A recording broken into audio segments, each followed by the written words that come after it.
सबको जय मसीह की। प्रभु ने अवसर दिया कि हम फिर मिलकर परमेश्वर की वचन से बात करें, वचन की शिक्षा प्राप्त करें। प्रभु सबको बरकत दे, आप सबके ऊपर खुदा की बरकत रहे। कि हमने देखा कि अगर आप लूका 24 की आखिरी आयत पढ़ेंगे, 24 का 25 वगैरह, 24 का 13 से लेकर आयतों को पढ़ेंगे तो वहाँ यीशु की मृत्यु के बाद वो जी उठा। उसके बाद दो चेले यरूशलेम से एम्माउस की ओर जा रहा था। वो काफ़ी निराश थे कि उनका प्रिय गुरु जो है रबी, उसकी मृत्यु हो गई। अब उनकी आशाएं अब पहले जैसे नहीं रहा, थोड़ा निराश होकर वो जा रहे थे।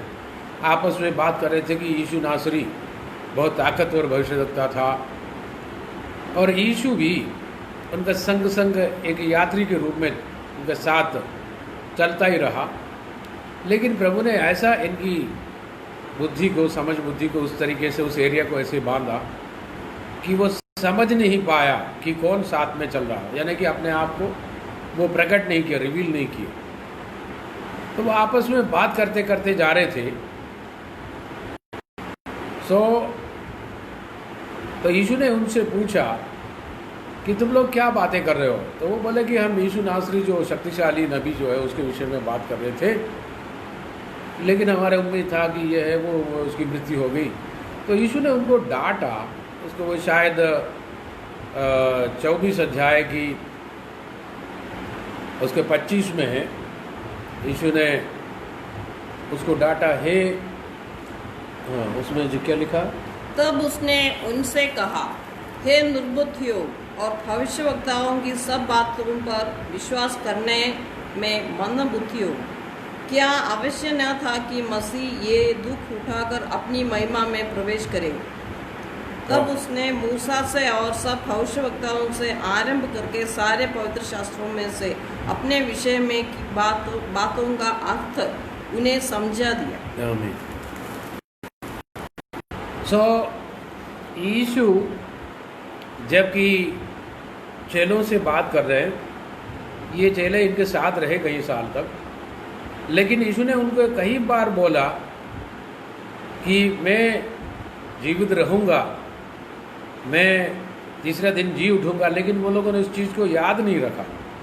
याद रखना कि उन दिनों में बाइबल पूरा नहीं था, यानी कि नया नियम नहीं लिखा था। पवित्र शास्त्र का मतलब है कि उन दिनों में केवल वो जो पुराना नियम, आज अपने हाथ में जो पुराना नियम, जो 39 जो किताबें जो थे। और फिर यीशु ने उनसे पूछा कि ये पवित्र शास्त्रों में जो लिखा, मेरे बारे में लिखा है, तुम क्यों नहीं विश्वास करते हो, क्यों नहीं समझते हो। यानी कि हमें समझना है कि मूसा के पुस्तक में, भजन गीत में, भविष्यवाणियों के पुस्तक में सब यीशु के बारे में लिखा है। अगर नहीं तो यीशु हमको भी डांटता है कि इसे ऐसे ही पूछते हैं कि हे मंदबुद्धियों, तुम क्यों विश्वास नहीं किया, तूने क्यों नहीं देखा मेरे को उन पुस्तकों में। हमें उन पुस्तकों में यीशु को देखना है। तो आओ हम आज के दिन भजन गीत में यीशु को देखेंगे। भजन गीत एक सुंदर पुस्तक है जो 150 अध्याय में उसको बांटा गया है। एक छोटा छोटा गीत है उसमें।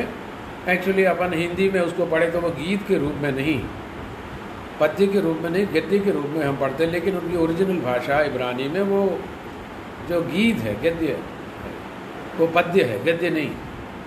तो इसलिए 23 भजन गीत हम यहोवा मेरा चरवाहा है सभी पढ़ते हैं। और लेकिन हम हिंदी में गीत भी कई बार गाते हैं। यहोवा चरवाहा मेरा, कोई घटी मुझे नहीं है, हरी चराइयों में मुझे स्नेह से चराता वो है। इसी प्रकार इब्रानी में वो लोग गीत के रूप में गाते थे। वो गीत पुस्तक है, वो गद्य पुस्तक नहीं है। लेकिन हम भाषांतरण करते करते करते इधर लाया तो वो हम गद्य के रूप में पढ़ते हैं इसको। भजन गीत हम पढ़ते हैं, वो लोग भजन गीत गाते थे। और लेकिन उसमें पूरा भविष्यवाणी लिखा है। अब हम देखते हैं कि यीशु के विषय में इसमें क्या लिखा, यीशु के जन्म के विषय में लिखा है। तो थोड़ी देर हम उसको देखते हैं। तो भजन गीत 2 का 7 में इसमें लिखा है, यू रीड दैट प्लीज। मैं उस वचन का प्रचार करूंगा जो यहोवा ने मुझसे कहा, तू मेरा पुत्र है, आज तू मुझसे उत्पन्न हुआ। आमीन।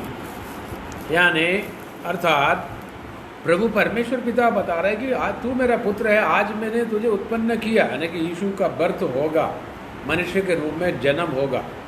एक्चुअली परमेश्वर का पुत्र का पिता पुत्र पवित्र आत्मा किसी का जन्म या मृत्यु ऐसा कुछ नहीं है।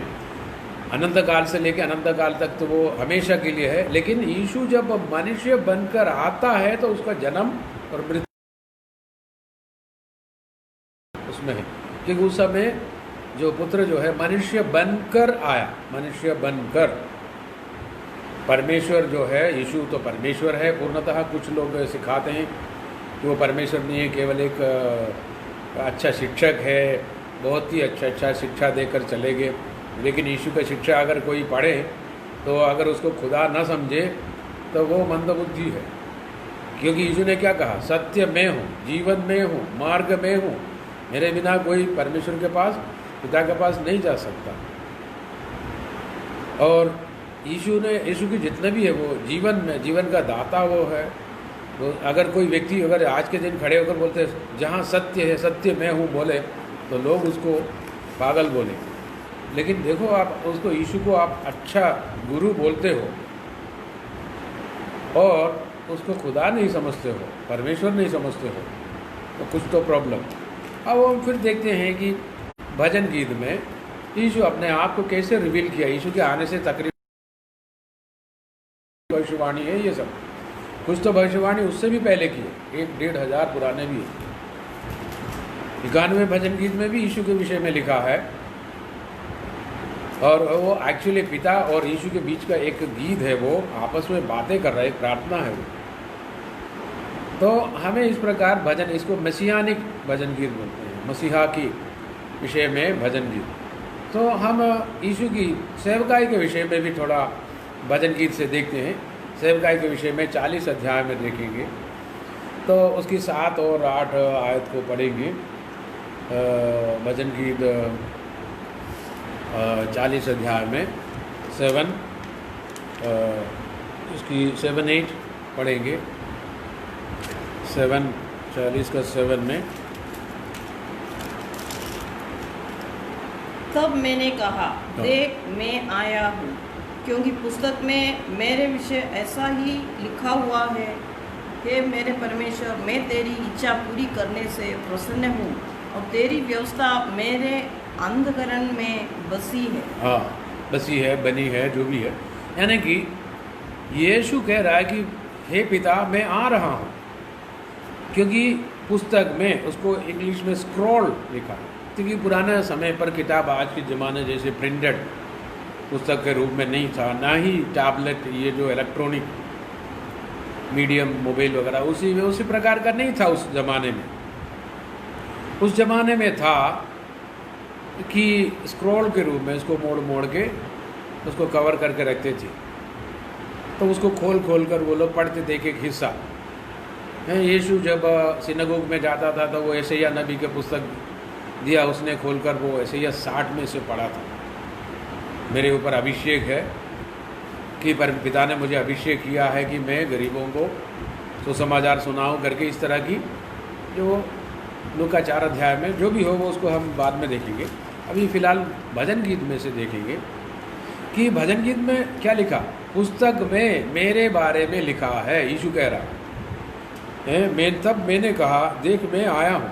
एक्चुअली ये दाऊद लिखता है, उस समय उसको समझ में नहीं आता कि यीशु के, लेकिन अभिषेक उनके अंदर से बहता है, आत्मा की प्रेरणा से वो लिख देता है कि जो यीशु को जो कहना है, परमेश्वर ने जो स्वर्ग में पहले से लिखा हुआ वो वचन उससे लिखवाता है।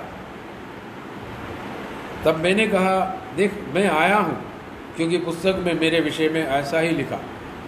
कि आप यीशु का जितना भी हिस्ट्री आप पढ़कर देखो, उसमें लिखा, और जो वचन में लिखा है ऐसा पूरा। जब बपतिस्मा लेने के लिए यूहन्ना बपतिस्मा देने वाले के पास आया, तो वो कह रहे हैं कि देखो आप इतने बड़े हैं कि आप मेरे को बपतिस्मा दो, मैं आपको कैसे दूं। लेकिन प्रभु ने कहा, देखो तो इस बार इसको मान जा, क्योंकि वचन को पूरा होना अवश्य है, क्यों लिखा है। शैतान उनको परीक्षा लेने आया और शैतान ने अपनी मन से 2 क्वेश्चन पूछा, तो यीशु ने व्यवस्था विवरण से आंसर दिया वचन से। तो शैतान ने 91 भजन गीत में से एक क्वेश्चन उल्टा करके पूछा, तो प्रभु फिर भी वचन से आंसर दिया। हर जगह प्रभु वचन में लिखा है, लिखा है, लिखा। यीशु नासरी हर चीज़ों को लिखा है, मेरे बारे में लिखा है, लिखा है, लिखा है। वो वचन के बाहर कुछ भी नहीं करता था। वचन के बाहर पिता की मर्जी छोड़कर एक काम नहीं किया, जबकि यीशु कर सकता था क्योंकि वो पूरा ताकतवर था। लेकिन अपने आप को दास बना के परमेश्वर की शक्ति को तज करके, यानी कि स्वर्ग में रख करके पृथ्वी पर मनुष्य बनकर आया। ये कंडीशन के साथ आया, 100 के 100% पिता के अधीन में एक मनुष्य के रूप में रहेंगे। ऐसा रहकर जो आदम ने धोखा किया, उसका विपरीत यीशु ने अनुसरण कर करके यहाँ तक अनुसरण किया कि अपना जान भी देने को तैयार हो गया। ये सब आदम को करना था। आदम ने धोखा दिया, तो यीशु को आखिरी आदम बोलते हैं। पहला आदम ने धोखा दिया, वो आत्मिक मनुष्य था, वो शारीरिक मनुष्य बनकर, यानी कि पाप के काम करके सबको नरक की ओर खींचे। और यीशु जो स्वर्ग से आत्मा में, स्वर्ग से आकर अपना शरीर धारण करके पाप में से हमको वापस स्वर्ग की ओर लेके जा रहा। तो आदम ने किया, उसको विपरीत में यीशु ने काम किया। आदम ने हम सबको गिरा दिया, क्योंकि हम सबके दादा परदादा, बड़े वाले परदादा जो है वो आदम है। हव्वा बेगम जो हमारी दादी परदादी है बड़ी वाली, वो दोनों ने मिल करके सारे मानव जाति को पाप में गिराया। आज वो है, वो पाप के कारण एक दूसरे से लड़ भिड़ बैठते हैं। कभी प्यार से नहीं बैठ पाता, थोड़ी देर प्यार करता है तो फिर झगड़ा करता है, चैन से नहीं बैठ पाता। और उनकी सारे विचारों में पाप, वो थोड़ा बहुत अपने आप को मेंटेन करके थोड़ा साफ़ सुथरा रखते हैं, लेकिन वो पुराना चीज़ें फिर बार बार उसी के अंदर आ जाता है। यीशु हमको फिर दोबारा अपना लहू से धोकर शुद्ध करके हमको वापस स्वर्ग की ओर ले जाता। तो वो बोला कि हर चीज़ बोलता मेरे बारे में लिखा है, मेरे बारे में लिखा। उसी बात को लेकर वो चेलों को भी डांटता है कि वचन में मेरे बारे में लिखा है कि तुम उसको क्यों नहीं समझते। ये मंदबुद्धियों करके बोला, यानी कि आपको लगेगा कि प्रभु को ऐसा नहीं बोलना चाहिए था, कुछ ज़्यादा ही बोल दिया। देखो, यीशु प्यार करते ज़रूर है, लेकिन वो प्यार के कारण डांटते हैं। इसलिए डांटते हैं ताकि हम नाश न हो। अगर समय पर एक व्यक्ति को, बच्चे को अगर अपन नहीं डांटे तो वो गलत रास्ते पर जा रहा, और वो बड़े होकर आपके हाथ में नहीं रहता, तो वो जब तक बर्बाद हो चुके होते होंगे। उससे बेहतर है कि प्यार से उसको डांटे। इसका मतलब ये नहीं कि 24 घंटा डंडी लेकर वो प्रभु कई लोग वो बोलते हैं कि प्रभु ने डांटा, प्रभु ने मेरे को गिरा दिया, तोड़ दिया। प्रभु ऐसा नहीं करता, प्रभु वचन से डांटता, वो वचन से शिक्षा देता है, वो डांट कर वो बोलता है। एक भी उदाहरण आप मेरे को दो कि चारों सुसमाचार पढ़ करके कि यीशु ने किसी का हाथ पैर तोड़ा है, एक भी उदाहरण नहीं, एक भी नहीं मिलेगा। जबकि यीशु ने अपने चेलों को कई बार डांटा करके मैं आपको दे सकता हूँ, एक एक आयत निकाल कर। मत्ती 17 में मिलेंगे आपको कई जगह पर। हे टेढ़ी जाति के लोगों, मैं कब तक तुम्हें सहता रहूँगा, वो बालक को मेरे पास ले आओ, मैं उसको चंगा करूँगा। प्रभु ने चंगा भी कर दिया। कब तक मैं सहता रहूँगा, यानी कि प्रभु ने उनको इसलिए डांटा, अधिकतर इसी बात पर डांटा कि उसने विश्वास क्यों नहीं किया यीशु पर। अभी मरने के बाद जी उठा, जी उठने के बाद भी ये दो चेलों पर उसी बात को लेकर डांट रहे कि तूने मेरे वचन को विश्वास क्यों नहीं किया है। पवित्र शास्त्र में, अर्थात पुराना नियम के विषय में बता रहा, पूरा बाइबल पवित्र शास्त्र है। लेकिन उन दिनों में जब यीशु इस संसार पर चल रहे थे, केवल 39 किताब लिखे थे मलाकी तक। यीशु की 400 साल पहले, यीशु के आने से मलाकी ने लिखा। उसके बाद 400 साल तक प्रभु की कोई भविष्यवाणी या पुस्तक आया नहीं। प्रभु ने किसी भविष्यद्वक्ताओं से बड़े पैमाने पर बात नहीं किया। उसके बाद जो सबसे पहले जो बात करता वो यूहन्ना बपतिस्मा देने वाला, उसके तुरंत बाद यीशु आ गया। और जो इब्रानी की पुस्तक में लिखा, परमेश्वर ने हमारा पूर्वजों से, बाप दादाओं से थोड़ा थोड़ा कर करके बातें करके इन अंतिम दिनों में, अंतिम दिन माने यीशु के दिन से लेकर के आज के दिन तक, यह है अंतिम दिन, सब कुछ बता दिया। यानी नया नियम में सब कुछ कंप्लीट रिवील कर दिया, खोल दिया, जो पुराने नियम में रहस्य में रखा था। नया नियम में यीशु आपको एकदम क्लियरली दिखता है। पुराना नियम में यीशु आपको एक परछाई की तरह, एक फोटो की तरह, एक फोटोकॉपी, एक फोटो, एक छिपा हुआ रूप में दिखता है। तो ये आपका काम है, मेरा काम है कि ढूंढ के निकालो, उत्पत्ति में यीशु को ढूंढ लो। ये आप कर सकते हो, आपके पास भी बाइबल। और उत्पत्ति में यूसुफ की उदाहरण देखो, यीशु दिखेगा आपको। इसहाक को देखो जो जंगल में जाकर वहाँ पर मनन कर रहा, और रिबेका आ रहा है। रिबेका ऊँट के ऊपर से नीचे एकदम उतर जाती है, तो वो अपना दुल्हे को पहचानती है, दुल्हा दुल्हन। यानी यीशु का उदाहरण है, बादलों पर यीशु आएगा, दुल्हन जो कलीसिया इधर से जाएंगे, पवित्र आत्मा दोनों बादलों पर मिल जाएंगे। आपको एक एक चीज़ वहाँ पर मिल जाएंगी, एक एक बातें मिल जाएंगी यीशु की। कैसा होगा, शैडो होगा। यूसुफ को देखो, उसकी भाइयों ने उसको 20 सिक्के में बेचा, यीशु को 30 सिक्के में बेचा।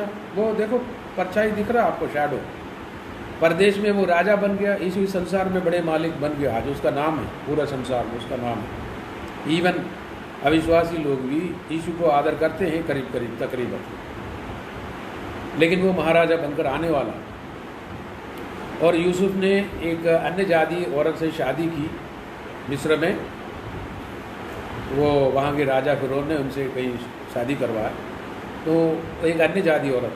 आजकल अगर आप देखो तो यीशु भी एक अन्य जाति, कलीसिया में पहले सदी का 1% जो विश्वासी को छोड़, पतरस पौलुस जो भी हो, छोड़ करके इन करोड़ों अरबों विश्वासी को गिन के देखो, 99.9% आपको अन्य जाति से मिलेगा। यहूदी से बहुत कम मिलता। आज भी 10-20 हज़ार होंगे यहूदी जो मसीहानी क्रिश्चियन बोलते हैं। बाकी सब कौन है? करोड़ों विश्वासी कौन है? अन्य जाति है, अन्य जाति से आया। जो गैर यहूदी को अन्य जाति बोलते हैं। आप ये मत सोचना किसी को नीचे जाति ऊंचा जाति बोला, वो नहीं। गैर यहूदी को अन्य जाति बोलते हैं। यीशु आज भी हमसे चाहता है कि तुम वचन पढ़ो, सुनो, और एक एक पुस्तक निकाल के पढ़ो, उसमें से मेरे को ढूंढो, यानी यीशु को ढूंढो। भजन गीत आ गया आपके हाथ में, आप उसमें ढूंढो यीशु को। आना जाना, मरना, जी उठना, कष्ट सहना, सब लिखा। थोड़ा और सेवकाई के बारे में हम यीशु के मिनिस्ट्री का लिखेंगे, थोड़ा सीखेंगे। भजन गीत 69 की 9 में, 69 में, क्योंकि मैं तेरे भवन की धुन में जलते जलते भस्म हुआ, और जो निंदा वे तेरी करते हैं वही निंदा मुझको सहनी पड़ी। हाँ, ये आपको तो बिल्कुल मालूम है। चाबुक बनाकर यीशु ने जो परमेश्वर के मंदिर में, भवन में जो बेच बाच रहे थे, वो मंदिर के बाहर करना था। वो सब व्यापार की फ़ायदे के लिए अंदर गेट के अंदर भी घुसकर वहाँ बैठने लगे, सामान बेचने, सिक्का बदलने, यानी कि वो मनी ट्रांसैक्शन, यानी कि वो परदेश से आया, उधर की करेंसी इधर चेंज करते थे। सारे जितना अंदर बैठ जाते हैं मंदिर के नज़दीक दरवाजे पे, उतना बेनिफिट ज़्यादा मिलता। तो प्रभु ने उनको डांटा, चाबुक बनाकर सबको भगाया और कहा, ये परमेश्वर का प्रार्थना का भवन कहलाया जाएगा, तूने इसको डाकुओं का खो बना दिया। तो वो चेलों ने सुना, बाद में उनको समझ में आता। वो नया नियम में लिखा कि जो है ये यूहन्ना 2:17 में, जरा देखना यूहन्ना 2:17 में, कि उनको समझ में आता है कि ये जो पहले वचन में लिखा करके कि तब उसके चेलों को स्मरण आया कि लिखा है, तेरे घर की धुन मुझे खा जाएगी। हाँ, तेरे घर की धुन मुझे खा जाता। नहीं, वो देख लो आप उसको, जो हर वचन जो भजन गीत में, ये किसको 1000 साल पहले दाऊद को कैसे समझ में आ गया? यीशु मंदिर में जाएंगे, सबको भगाएंगे, वो उनकी परमेश्वर का भवन का धुन मुझे खा जाता है, ये कैसे समझ में आता? ये दाऊद की बस की बात नहीं है, परमेश्वर ने उनके अंदर डाला।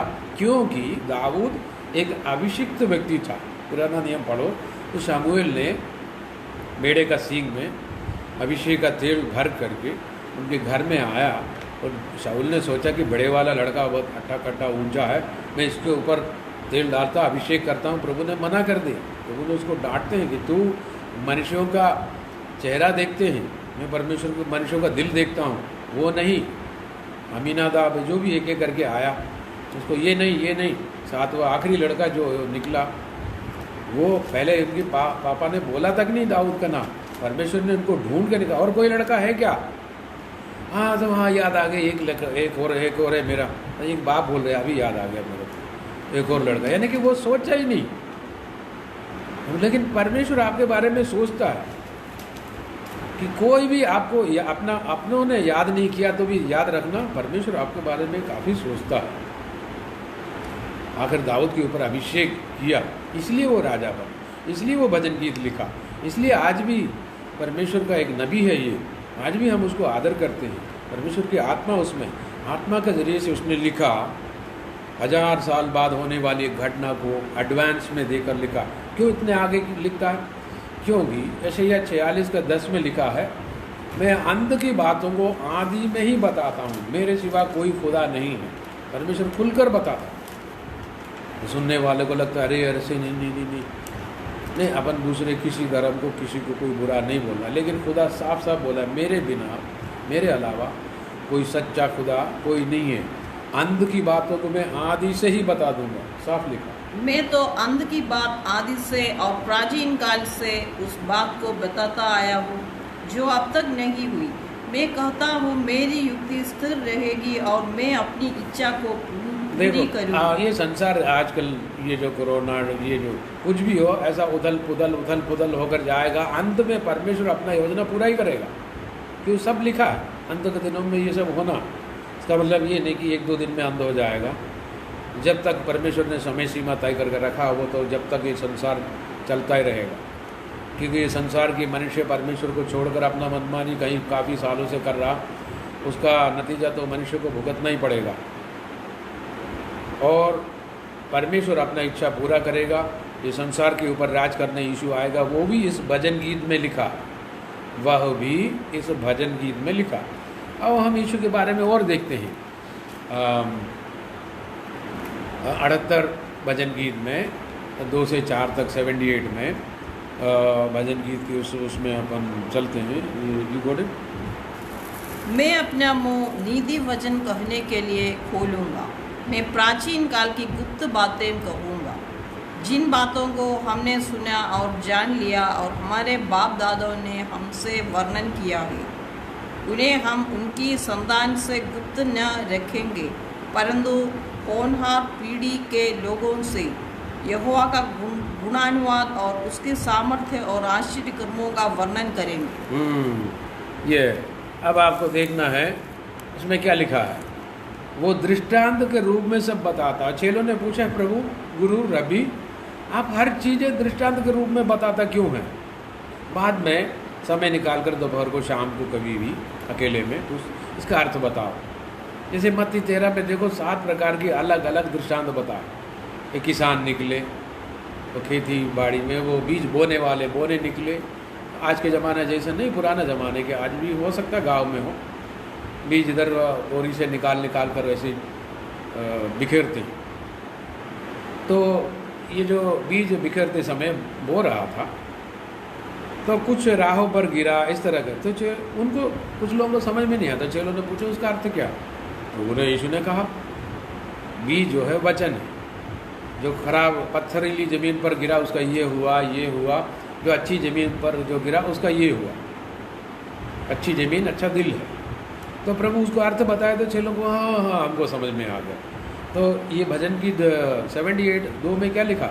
वो दृष्टांतों को बोलने के लिए अपना मुंह खोलेंगे। हिंदी में अलग अलग शब्द लिखा, जो भी हो, दृष्टांत में सिखाता था। बहुत सारे उदाहरण बोलते थे, दृष्टांत बोलते थे। यानी यीशु का टीचिंग का मेथड जो है दाऊद ने, या जो भी नबी है, भजन गीत अलग अलग लोगों ने लिखा, केवल दाऊद नहीं। तो वो उसको परमेश्वर ने कैसे रिवील किया है?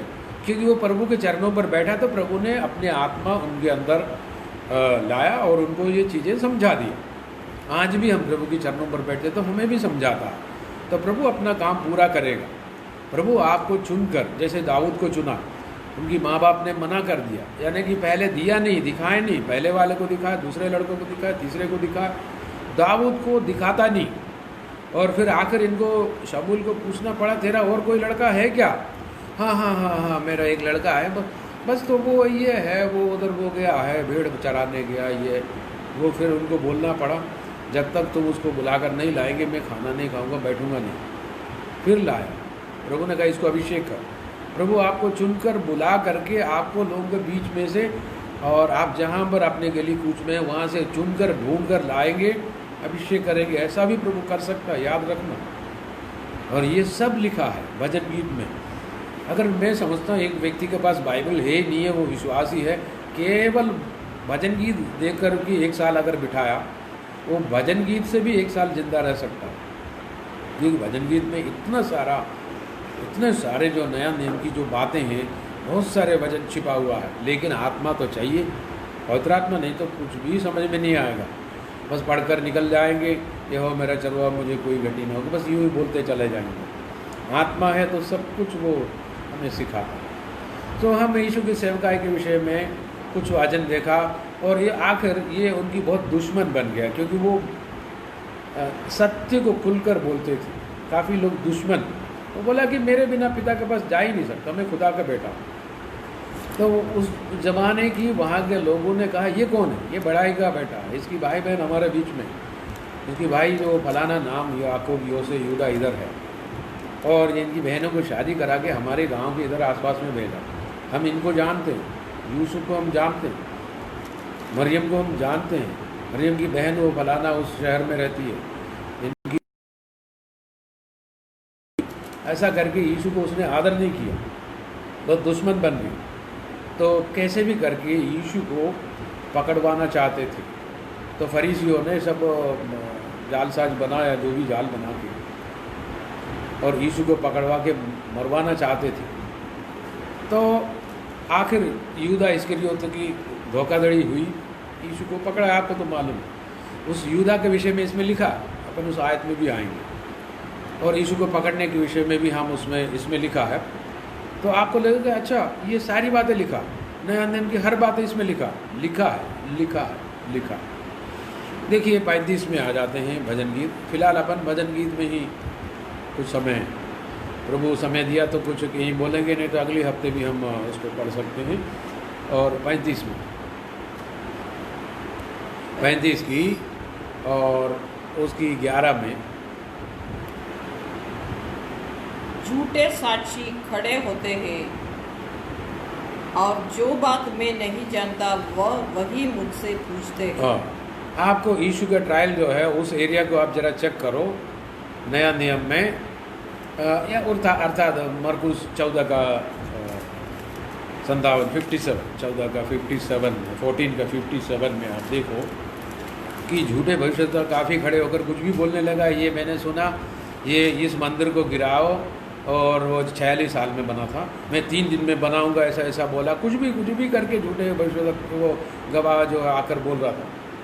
तब यीशु ने उनसे कहा, तुम सब ठोकर खाओगे, क्योंकि लिखा है मैं रखवाले को मारूंगा और भेड़ें तितर बितर हो जाएंगी। हाँ, तो इस तरह जो झूठे भविष्यद्वक्ता यीशु के ट्रायल में आकर काफ़ी झूठी बात बोला, लेकिन वहाँ ये भी लिखा है कि उसमें एक भी जो है वो चेक किया तो सही नहीं निकला।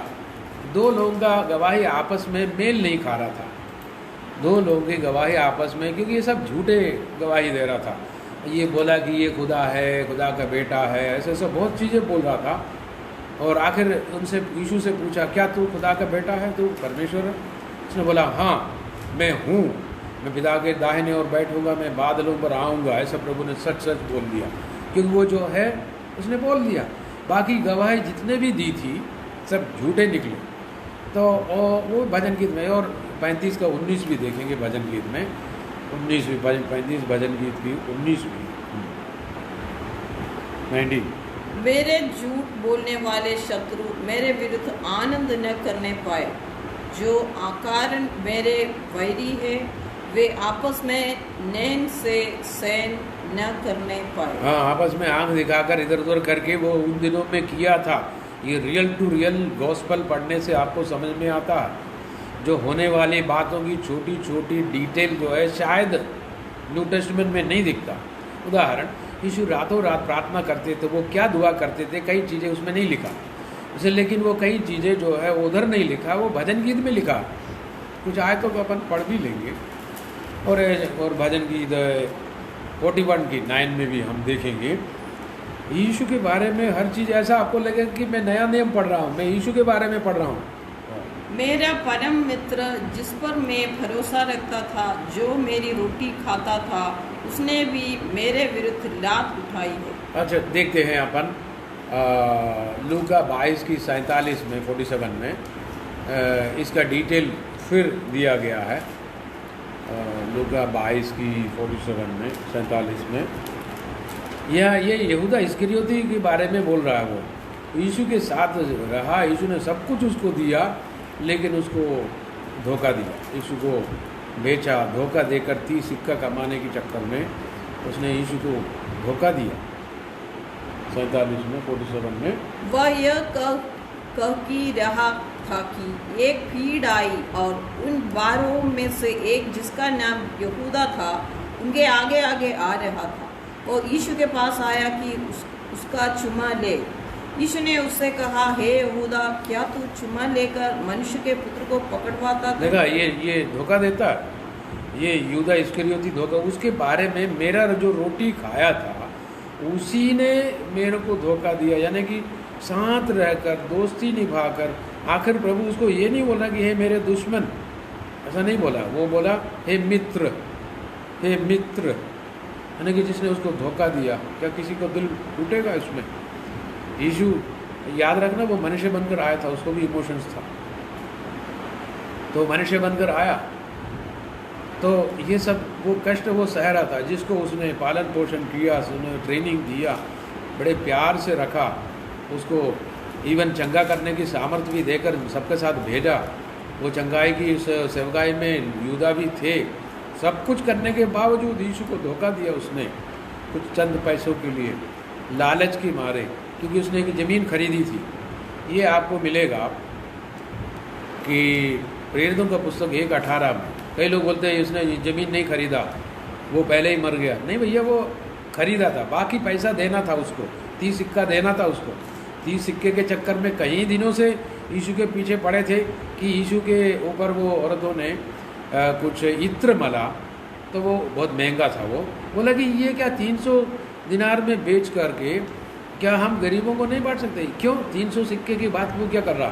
300 सिक्के में से 30 सिक्का ये चुराना चाह रहा था। यूहन्ना का पुस्तक में, यानी कि सुसमाचार में लिखा है, क्योंकि वो चोर था जो दान पेटी में डालता था, ये चोरी करता था करके, देखा, ये सब लिखा। और वो प्रेरितों के पुस्तक में पतरस क्या बोलते हैं 1:18 में, उसने अधर्म की कमाई से एक खेत मोल लिया। देखा, पहले से कमाई करके, चोरी करके कुछ मोल लिया, खरीदा, और सिर के बल गिरा और उसका पेट फट गया और उसकी सब अंतड़ियां निकल पड़ी। और उसके वो क्यों? उसी ज़मीन पर उसने फांसी लगा, उसी ज़मीन पर एक पेड़ था, मैंने वो ज़मीन देखा, आज उसमें एक घास फूस भी उगता नहीं ठीक से, बस जो पेड़ था उसी में से कोई डाली या कुछ एक आध पेड़ उगा, बस उगता ही है। बाकी ज़मीन से मट्टी भी उखाड़ा, क्योंकि कुंवार का ज़मीन था, पूरा मट्टी निकाल दी, कुछ पत्थर, ऐसे ही कोई ज़मीन है, आज भी पड़ा है किद्रोन वाले की तरफ है वो, और वो अन्ना कैयाफा की महल के नीचे की तरफ ढाल है, ढलान। तो इसने वो 1 एकड़ ज़मीन से ऊपर है कुछ, वो खरीदा, कुछ पैसा उसने दी थी, बाकी दे करके उसका एग्रीमेंट कंप्लीट करना था, वही पैसा था। आखिर फाइनली वो हन्ना कैयाफा को मालूम है, क्योंकि उसके महल से देखे तो वो नीचे ज़मीन दिखता, उन लोगों को मालूम था। वो इसने मंदिर में वो पैसा फेंका, तो इकट्ठा करके वो पैसा कलेक्ट करके ये याजक महायाजकों ने जाकर वही ज़मीन खरीदा जो इसने खरीदा था, उसको फाइनल अमाउंट देना था। लेकिन वो जो खरीदा ज़रूर है, वो परदेशियों को गाड़ने के लिए इस्तेमाल किया, लेकिन पतरस ने सच सच बोल दिया, सच्चाई को उसने बोल दिया बाइबल में इनने मोल ली, किसने? यहूदा ने। उसने धोखा दिया यीशु को, थोड़ी सी पैसा, कुछ ज़मीन, कुछ ये चीज़, वो प्रॉपर्टी, कुछ चीज़ें। मैं ये नहीं कह रहा कि प्रॉपर्टी गलत है, आप जितना भी लो, लेकिन यीशु को धोखा नहीं देना चाहिए। लेकिन ये सारी बातें 1000 साल पहले, 1500 साल पहले कैसे मालूम? क्योंकि परमेश्वर ने कहा, मैं आदि में ही अंध को बताता हूँ। संसार की उत्पत्ति से पहले वध किया हुआ मेमना क्या होगा क्या नहीं होगा प्रभु को पहले से मालूम था। तो पूछेंगे, ये सब मालूम था तो प्रभु क्यों आए? यहूदा को क्यों रखा चेला बना के? भाई, इस संसार में जो इंसान है उन्हीं में से चुन कर तो चेला बना पाएंगे, कोई स्वर्गदूत को नहीं बना पाएंगे। इंसान को बचाने आए। इंसानों में से जो 12 को चुनेंगे तो धोखेबाज तो निकलेंगे ही निकलेंगे। कि इंसान का नेचर क्या है बेसिकली यही। अच्छा, ये यीशु ने 12 चेले जो चुने, इनमें से कौन ने यीशु पतरस ने क्या बोला? 3 बार इनकार किया। याकूब और यूहन्ना की मम्मी ने आकर क्या बोला? बाकी को पीछे रखो, जब तू राजा बनकर आएगा तो इसको मंत्री संतरी बना कर रखना मेरे बच्चों को। मैं सिफारिश कर रहा है, पक्षपात कर रहा है। और ये थोमा, उनकी एक चेला है, वो क्या बोल रहा कि यीशु मरा जी उठा। बोले तो नहीं, मैं विश्वास नहीं करूँगा जब तक मैं उसकी पंजर पर हाथ न लगाऊँ, मैं चेक करूँ, मैं खुद ही चेक करूँ, मैं इसको देखूँ, पूरा स्क्रीनिंग करूँ, तो तब तक। देखो, एक अविश्वासी निकला, एक उल्टा बोलने वाला, इनकार करने वाला। आप चेक करके देखो कि ये कहीं ना कहीं सबने कहीं ना कहीं यीशु के विरोध में कहीं ना कुछ तो बोला। लेकिन ये यहूदा ने कुछ ज़्यादा ही कर बैठा। तो याद रखना, उसके बारे में बहुत साल पहले प्रभु को मालूम था। हम पापियों को चुनने आया यीशु, आपके मेरे जैसे। हम में भी कोई खूबियत नहीं था, प्रभु ने चुन लिया। और चुन के प्रभु को धन्यवाद, प्रभु की महिमा। हमको चुन के उसने क्या किया? हमें उसने अनुग्रह दिया। पतरस और ये थोमा जैसे लोग हैं हम सब। और जानबूझ करके प्रभु को जैसा मालूम था आपको मुझको चुन लिया। उसको मालूम था धोखेबाज टाइप के और पापी निकम्मा किस्म के, उसने हमको जानबूझकर चुन लिया। हमने प्रभु के साथ कोई अच्छा भला नहीं किया, इतना जो करना था। जब समझ में आया तो मैंने पश्चाताप किया, फिर आया, प्रभु ने अंगीकार किया, उसकी दया है, कर्मा है। ये सब प्रभु को पहले से मालूम हो करके भी उसने आपको मुझको चुना, तो उसको धन्यवाद करो, उसकी धन्यवाद हो, उसके धन्यवाद। और हम देखते हैं कि यीशु के साथ क्या क्या धोखाधड़ी हुई, या मृत्यु में उनके साथ क्या होने वाला है, पहले लिखा कि नहीं लिखा। उसके लिए आपको भजन गीत 22 में आना पड़ेगा। उसके लिए आपको भजन गीत 22 में आना पड़ेगा। उसके 22 की पहला आयत से लेकर शुरू है। देखिए, हे मेरे परमेश्वर, तूने मुझे क्यों छोड़ दिया? तू मेरी पुकार से और मेरी सहायता करने से क्यों दूर रहता है? अच्छा, ये आयत आप वाकिफ़ है इस आयत से? क्या लिखा? ये एक्चुअली नया नियम में क्या लिखा? एली एली लमा शबक्तनी, वो सेम टू सेम है ये। अब हिंदी में पढ़े आपने, नया नियम में जो प्रभु ने कहा, ये देखो हिंदी में इधर लिखा, हे मेरे परमेश्वर तूने मुझे क्यों छोड़ दिया। एलोहीम नहीं बोलते उसको, एलोहीम माने प्लूरल, बहुवचन, एली माने एक वचन।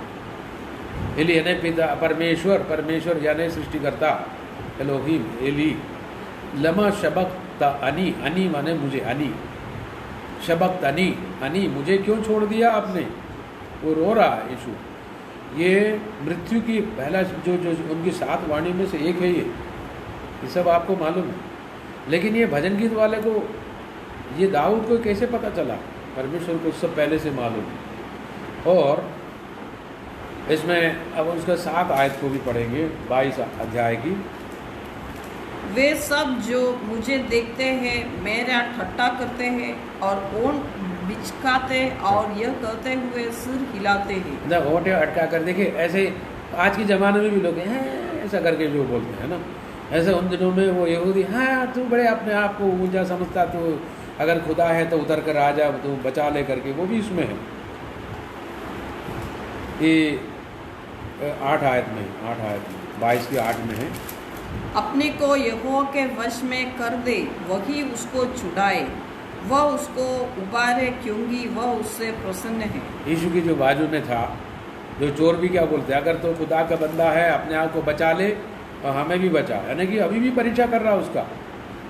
लोग भी यही कहकर टट्टा मजाकिया मुंडी हिला के ऐसा कर दिया, वो लिखा है इसमें। आपको लगे कि अरे मैं नया नियम पढ़ रहा हूँ, मैं मत्ती मरकुस पढ़ रहा हूँ। हाँ, ये तो भजन गीत में यीशु के विषय में सब चीज़ें हैं। और इसको आप बारीकी से पढ़ेंगे, अच्छे से पढ़ेंगे और गहराई से आपको ज्ञान मिलेगा। प्रभु कृपा करे आपको और ज्ञान मिले, मुझसे ज़्यादा आप उसमें से सीखो। और आप भी जाकर 2-10 लोग को बोलो कि भाई यीशु के बारे में, यीशु के जन्म से 1000 साल पहले लिखा था। देखो मृत्यु की क्रूस पर यीशु जो बोलने वाली चीज़ पहले से लिखा था। आपको मालूम है यहूदी रबी नबी जो रबी उनकी जो गुरु है, उनका भी क्लास लगता है, काफ़ी चेले, उनका अपना अपना चेले रहता है। उनका वेशभूष भी है, वो इधर वो बाल बढ़ाता, वो काटता नहीं।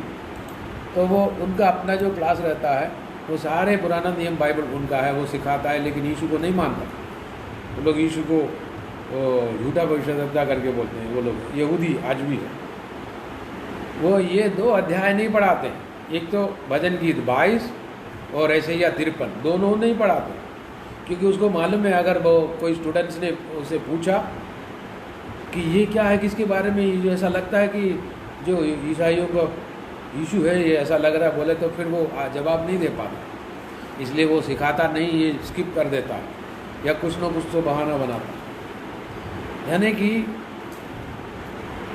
ये इतना क्लियर कट है, इतना क्लियर कट है। यीशु आने के 1000 साल पहले, 1500 साल पहले हर चीज़ें लिखा हुआ है, हर चीज़ें। यीशु आने के 2000 साल पहले सारी चीज़ें लिखा हुआ है, लिखा हुआ। और इन आयतों की, और अभी अपन देखते हैं कि 22 का 16 भी देख, 22 का 16। क्योंकि कुत्तों ने मुझे घेर लिया है, कुकर्मियों की मंडली मेरे चारों ओर मुझे घेरे हुए है, वे मेरे हाथ और मेरे पैर छेदते हैं। हाँ, आपको तो मालूम है, वहाँ लिखा कुत्तों, जानवर की जो भी आगे पीछे लिखा, वो दुष्टात्मा को दर्शाता है। दुष्टात्मा से प्रेरित मनुष्य आकर यीशु को परेशान कर रहा है। लेकिन वहाँ के क्लियर कट चीज़ आप देखो, मेरे हाथ और मेरे पैर छेदते हैं।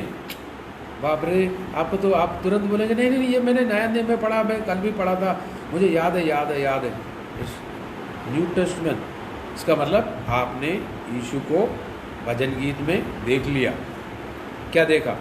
इस अध्याय को बार बार पढ़ो तो यीशु की क्रूसिफिक्शन, यीशु को क्रूस पर चढ़ाते डिटेल्स जो है, इवन जो नया नियम में जो नहीं दिखता, उसका कोई हिस्सा जो नहीं दिखता वो इधर दिख जाएगा क्लियर कट। आप नया नियम के साथ मिलाकर पढ़ेंगे तो आपको पता चलेगा, हे प्रभु आप मेरे लिए इतने कष्ट सहा, आपका हाथ और पैर को छेदा, क्योंकि उसके पहले लिखा है क्योंकि मेरे उसे 15 में लिखा, मेरी जीभ मेरे तालू से चिपक गई। ये कब होता है? जब प्यास लगता है, शरीर से खून निकलते जा रहा, शरीर में ठंडक जैसे आता है और शरीर में बल नहीं रहता, जीभ तालू से जो है वो चिपक जाता है, तो आप बोलने के लिए कुछ कोशिश करता, बनता नहीं ठीक से। ये कंडीशन, ये नए नियम में ये खास बात है। मेरा बल टूट गया, मैं टिकरा हो गया, हाँ। और मेरी जीभ मेरे तालू से चिपक गई। ये नया नियम में लिखा नहीं, ठीक है।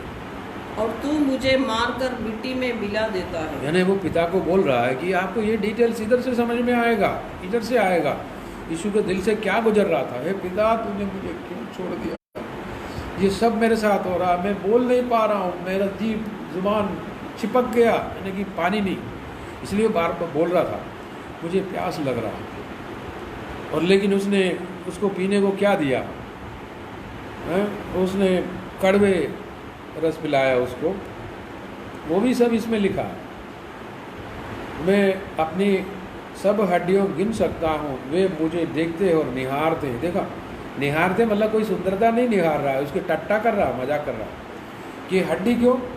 क्योंकि इसको पैरों तले खड़े होकर सांस लेना पड़ता है, क्रूस पर चढ़ाया है तो पैर के बल पर, तो सांस नहीं मिल रहा था, तो वो सांस फूल जाता है, तो वो खींचना पड़ता है।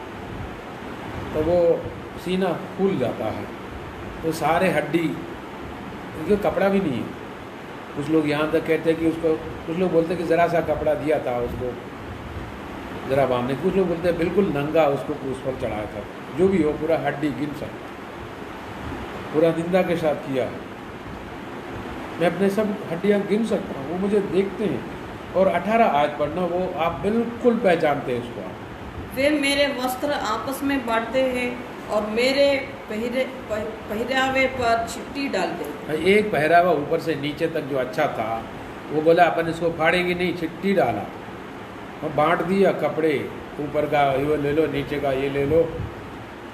रोमी सैनिक बांट रहे थे। ये 1000 साल पहले किसी ने देखा, दाऊद ने। दाऊद को इसका पिक्चर किसने दिया? परमेश्वर। अगर आप भी दुआ करोगे, दाऊद कभी यीशु को देखा नहीं, क्योंकि दाऊद के ज़माने में यीशु आए नहीं, 1000 साल पेंडिंग है। अगर आप दुआ करोगे, आपके सामने पिक्चर के रूप में आएगा यीशु।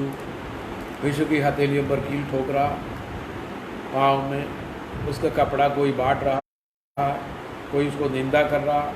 ये सारे पिक्चर आपके सामने आएगा। आपको यरूशलेम जाने की ज़रूरत नहीं, जाए तो कोई प्रॉब्लम भी नहीं, जा सके तो चले जाना। लेकिन आप आत्मा में सारे पिक्चर देख सकता है, जैसे दाऊद ने देखा। परमेश्वर के लिए सब कुछ संभव है। 1000 साल पहले वो सारे पिक्चर दिखाता है। तो भजन गीत में आपको यीशु ढूंढना है, ढूंढना है, ढूंढना है। वचन आपके सामने है, पवित्र आत्मा आपको मदद करने आए, बड़ा सहायक है वो। ये सहायक आपको मदद करता है।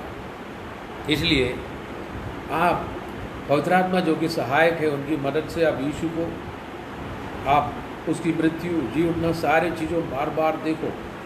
आप यीशु को और प्यार करेंगे कि जिन्होंने पाप किए बगैर मेरे लिए, मुझ पापी के लिए सारे कष्ट सह लिया, आप उनसे पहले से ज़्यादा प्यार करने लगोगे। ये भजन गीत पढ़ने से यही, ऐसा नहीं कि एक पुस्तक जो है रखा है, हाँ बस पूरा करो, जल्दी करो, जल्दी करो, जल्दी पढ़ो।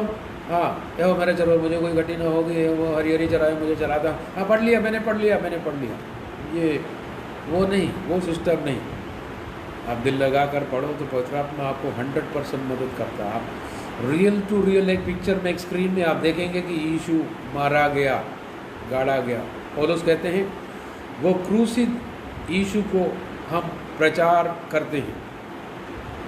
यीशु हमारे लिए कष्ट सहा और उसी के प्रचार करते हैं, उसी के मार खाने से हम चंगे।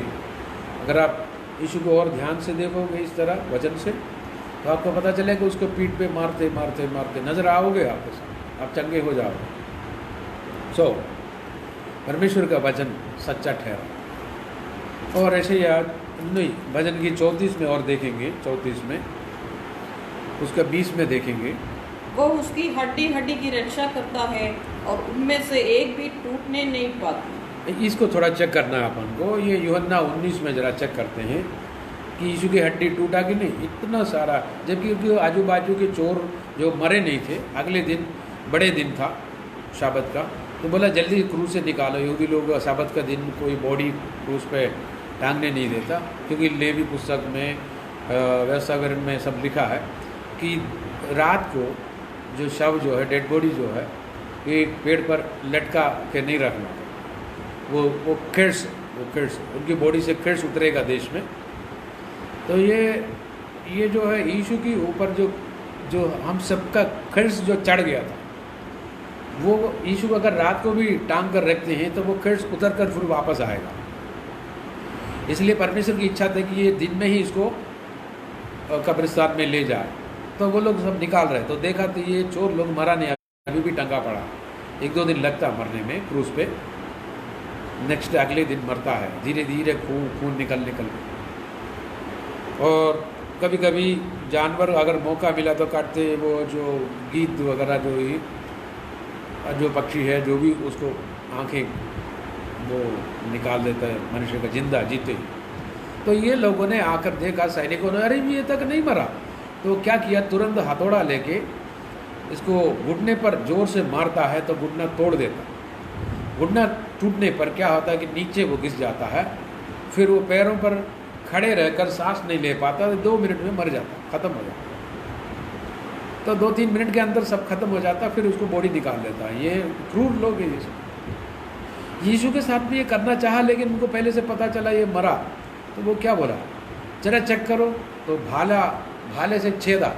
परंतु जब यीशु के पास आकर देखा कि वह मर चुका है, तो उसकी टांगों न तोड़ी, ना टांगे ना तोड़ी। क्यों? परंतु सैनिकों में से एक ने बर्छे से उसका पंजर भेदा। बर्छे से पंजर, ये हार्ट के इस तरफ जो है वो, क्योंकि हार्ट में से वो चेक करते हैं कि खून और पानी आता कि नहीं आता, और उसमें से तुरंत लहू और पानी निकला। दोनों साथ में पानी, आगे बॉडी में पानी का भी बहाव होता है। एक लाइन में खून, एक अलग लाइन से फ्लूइड, यानी पानी बोलते हैं इसको, फ्लूइड है वो बहता रहता है, वो हर इंसान के। वो पानी बाहर आने का मतलब इनमें से खून बह गया, ये तो हो गया। तो उनको वो चेक करने का उनका स्टाइल है, तरीका। तो बर्छे से भाले से छेदा। लेकिन यीशु का वो हथौड़े से वो उनका घुटना नहीं तोड़ा। क्यों? क्योंकि भजन गीत में लिखा क्या है, 34 की 20 में क्या लिखा, उनका एक भी हड्डी नहीं टूटेगा, वचन वैसे के वैसा। तो इससे आपको क्या लगता है, आपके लिए प्रभु ने एक वचन दिया तो वो वचन हमेशा बना रहेगा, उनका एक भी हड्डी नहीं टूटेगा, उधर लिखा नहीं टूटा। आपको प्रभु ने बोला मैं तेरे को अनुग्रह दूंगा, बिल्कुल देगा। सारे संसार खिलाफ रहे, अनुग्रह होगा। और भी है इसमें वचन है, लेकिन मैं बहुत लंबा नहीं करना चाहता। मैं इतना बताना चाहता हूँ कि प्रभु ने एक वायदा किया। देखो, अक्षर प्रति अक्षर जो यीशु के बारे में लिखा, कपड़े का बांटना, चिट्ठी डालना हाथ पर और पाँव में कील ठोकना और थूकना, निंदा करना, मुंडी हिलाना, इकट्ठा करना, सब जैसा लिखा वैसा हो। आखिर लिखा इनकी एक भी हड्डी नहीं टूटेगा, क्योंकि वो यीशु स्ट्रक्चर है, मेन स्ट्रक्चर। हम यीशु पर ही सब कुछ खड़ा है, उसका हड्डी परमेश्वर टूटने नहीं देगा, क्योंकि उसका बेसिक स्ट्रक्चर जो है वो टूटने नहीं देगा परमेश्वर।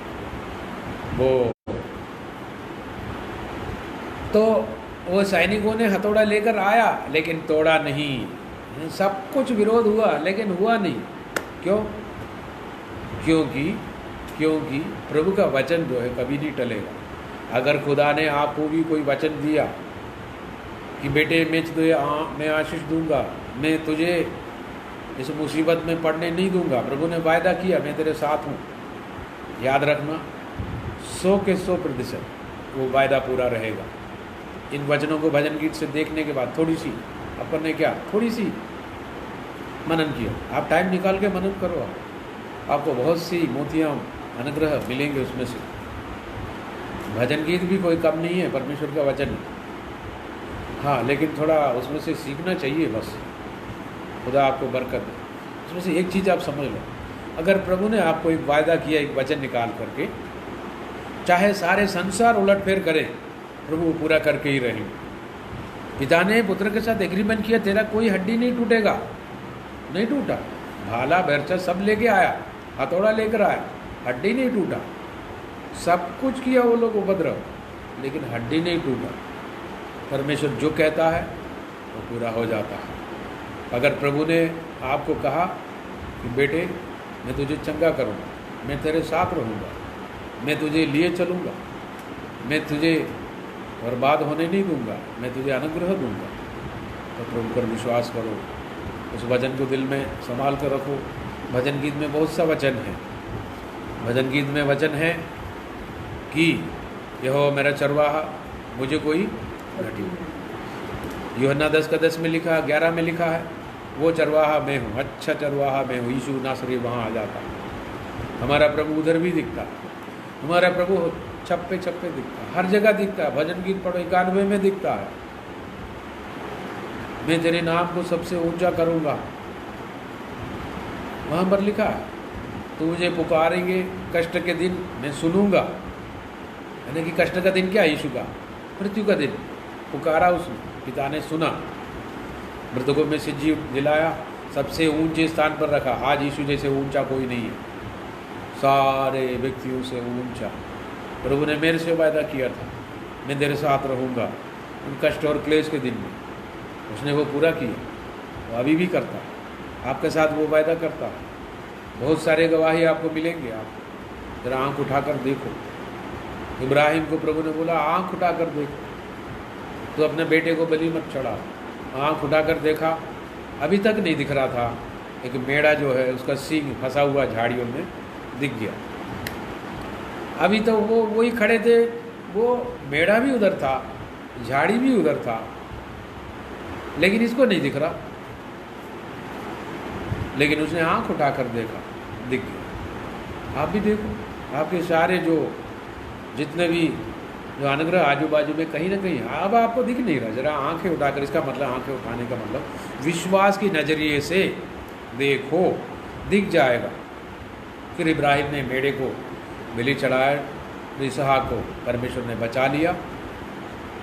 और लेकिन इब्राहिम ने ये नहीं सोचा कि मैं कैसे भी करके इधर उधर देखूंगा, कोई मेढ़े को मैं खींच कर लेके आऊँगा, मैं इसहाक को बचा। नहीं, इब्राहिम नहीं बचाया, परमेश्वर ने बचाया। आप खुद ही ऐसा बचाने की वैसा कोशिश मत करो, प्रभु को करने दो। जरा आंख उठाकर देखो, आपका बरकत आजू बाजू में कहीं ना कहीं है। प्रभु ने कहा तो पूरा होगा। तो आप संसार के साथ मिलकर ये ना कहे लॉकडाउन है, मैं तो मर गया, मारा गया, नहीं मत बोलो। आपका अनुग्रह आजू बाजू कहीं ना कहीं छिपा हुआ है। विश्वास की नज़रों से देखो, वचन लेकर देखो। यीशु के बारे में भजन गीत में जो लिखा, अक्षर प्रति अक्षर, अक्षर प्रति अक्षर पूरा हुआ, होते जा रहा, होंगे। 110 में भी भजन गीत में भी लिखा। लेकिन आज समय इतना नहीं है। समय तो है, लेकिन अपन इसमें एट ए टाइम इतना ज़्यादा समय नहीं ले रहा। याद रखना, भजन गीत में से अगले हफ्ते प्रभु चाहे और हम देखेंगे यीशु के बारे में क्या लिखा, और हम कंटिन्यू करेंगे। आपके पास भी बाइबल है, जरा भजन गीत में से जरा यीशु को ढूंढ निकालो, आपके सामने प्रकट होगा। वो वचन दोधारी तलवार है और वो जिंदा जीवता है। आप उत्पत्ति से लेकर के प्रकाशित वाक्य तक वचन जिंदा है। हर जगह यीशु दिखता है। अपन हिंदी में क्या बोलते हैं? हर जगह रब दिखता है, मुझे रब दिखता है। हाँ, भजन गीत में मुझे रब दिखता है, मेरा रब यीशु है और कोई रब नहीं दिखता है। आपको दिखेगा। और प्रभु से दुआ करो, प्रभु मुझे दिखा दो, आप मुझे वचन में दिख जाओ। हम बताइए ज़रा मेरे को भी। बिल्कुल आपको 100% बताएं, प्रभु को ये पसंद है ना। ना करना उसको ना पसंद। तो वो चेलों ने यीशु को पुराना नियम से नहीं देखा यीशु को, तो वो डांट रहे थे। आपको तो तारीफ करेंगे कि भाई ये मेरे को भजन गीत में से ढूंढ रहा, उत्पत्ति से मेरे को तलाश कर रहा है, ये मैं इसको दिखाता हूँ। तो प्रभु आपको बरकत दे। ये भी याद रखना, अगर दाऊद को ढूंढ के निकाला प्रभु ने अनुग्रह देने के लिए, आपको ढूंढ निकालेगा। अगर प्रभु ने यीशु के साथ एक प्रोमिस किया भजन गीत में, उसने वो 100% 1000 साल बाद पूरा किया। 1000 साल बाद आपको 10 साल पहले अगर प्रोमिस किया, 3 हफ्ता पहले आपने प्रोमिस किया, 4 साल पहले प्रोमिस किया, वो पूरा होकर ही रहेगा। परमेश्वर ने वायदा किया, वो पूरा किए बगैर नहीं जाता। एक ही कंडीशन में दिक्कत हो सकता है, अगर यीशु आज रात कल परसों कहीं आ गया तो आपको 2 साल बाद देने को जो बोला था वो ये हो सकता है ना दे, क्योंकि ज़रूरत ही नहीं है, फिर उसकी ज़रूरत नहीं है। फिर अगर यीशु के आने में देरी हुआ तो वो 2 साल बाद जो करना वो करेगा, कल जो करना वो करेगा। प्रभु ने जो वायदा किया लाइन से पूरा होगा। प्रभु का वायदा कंटिन्यू है, जारी रहेगा। इधर जो आपको देने का वायदा किया तो वो उधर मिलेगा, इसलिए आप चिंता ना करें। 100% आज और कल और युगानुयुग यीशु सदा सर्वदा विश्वासी है। आइए हम प्रार्थना करें। परमेश्वर पिता, हमें मदद कर, तेरे बच्चों को मदद कर जो देख रहे थे, वो देखने वाले हैं, कि वो भजन गीत में से यीशु देखने पाए और उनके मन में ये भी बात याद आया कि आपने उनसे जो वायदा किया है वचन से 100 के 100% पूरा होगा। जो भी संदेह उनके मन में अगर किसी प्रकार से आया, कोई निराशा आया, तो उसको दूर कर देना।